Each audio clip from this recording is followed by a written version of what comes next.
पाहत आहात तिरंगा न्यूज महाराष्ट्र चॅनल। गर्दीचा फायदा घेऊन लहान मुलाच्या गळ्यातील सोन्याचा बदाम चोरी करणाऱ्या महिलेस 2 तासात अटक। दिनांक 7 जून 2025 रोजी दुपारी 12 वाजण्याचे सुमारास फिर्यादी हयात यांचा लहान मुलगा कार्तिक वय 3 वर्षे याचे शास्त्री चौक येथील आठवडा बाजारात भाजीपाला खरेदी करीत असताना एका अनोळखी महिलेने त्यांचे मुलाच्या गळ्यातील वर सोन्याचा बदाम लबाडीच्या इराद्याने चोरी केला म्हणून तक्रार दिल्याने गुन्हा नोंद करण्यात आले होते।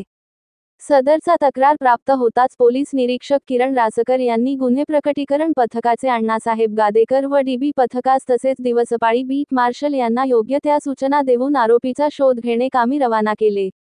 पोलीस पथकाने शास्त्री रोड आठवडा बाजार परिसरात जाऊन निगराणी केली असता दिवसपाळी बीट मार्शल सचिन ऐवळे व दत्तात्रय राणे यांना एका महिलेवर संशय आल्याने त्यांनी सदर महिला नामे आशाबाई प्रकाश हतागळे वय 55 वर्षे राहणार संभाजीनगर जयसिंगपूर तालुका हातकणंगले जिल्हा कोल्हापूर अटकाव करून महिला अंमलदाराकरवी ताब्यात घेऊन पोलीस ठाणेस आणले। तिचे अंगझडती दरम्यान गुन्ह्यातील चोरीस गेलेला 7,000 रुपये किंमतीचा 1 ग्रॅम वजनाचा सोन्याचा बदाम जप्त करण्यात आला आहे। तिरंगा न्यूज महाराष्ट्र चॅनलसाठी मुख्य संपादक सलीम भाई अत्तार।